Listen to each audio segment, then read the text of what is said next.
I've got to ask you, the spacewalk, to achieve something like that, to experience something that so few people would be able to achieve. The moment the hatch opened and the airlock flooded with sunlight, and we went outside, it just felt incredible to be in the vacuum of space and just to have that thin visor separating from you and this wonderful, incredible view looking down on planet Earth. And when you went on that spacewalk, you took a picture of your boys with you. In the 6 years I've been doing this job, I've also spent a lot of time at home travelling around the world and training in Russia and in Germany, as well as, of course, the US, Canada and Japan.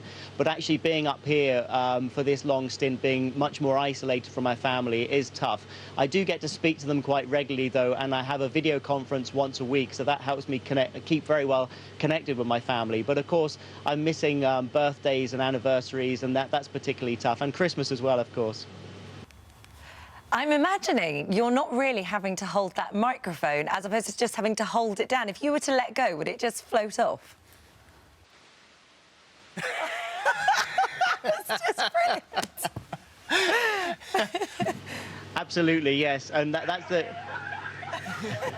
the strange thing, of course, is in space you don't have to put anything down. That can be a double-edged sword. Sometimes it's nice to be able to put things down, and sometimes it's great to be able to just let things hang in the air, especially if you're eating food and drinking a drink, of course. It's great, you can just have these things floating in front of you.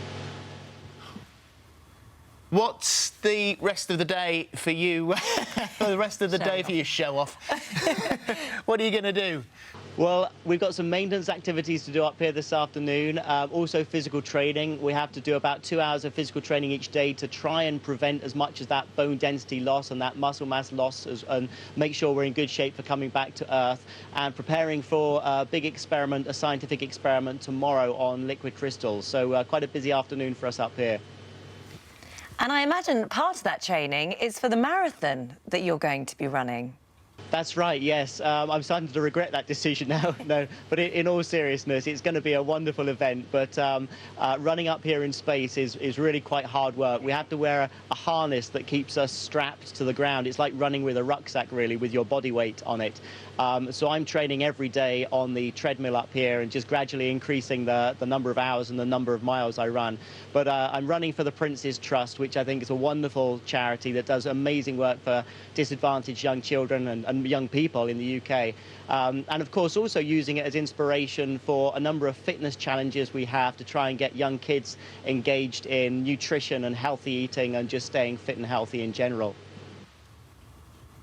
And just finally, Tim, the moment you looked out the window and thought, I can't believe I'm seeing this, what's impressed you the most out of that window?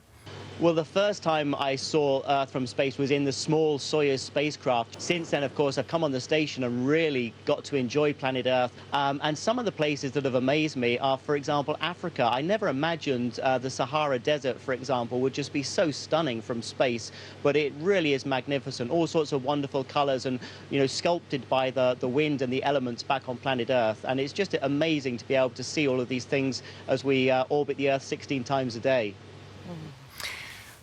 Well, it's been a real treat to talk to you. Thank you so very much indeed. Hopefully, when you get your feet planted firmly back on the planet, you'll come in and have a chat with us. But we'll get formal now and station. That concludes the event.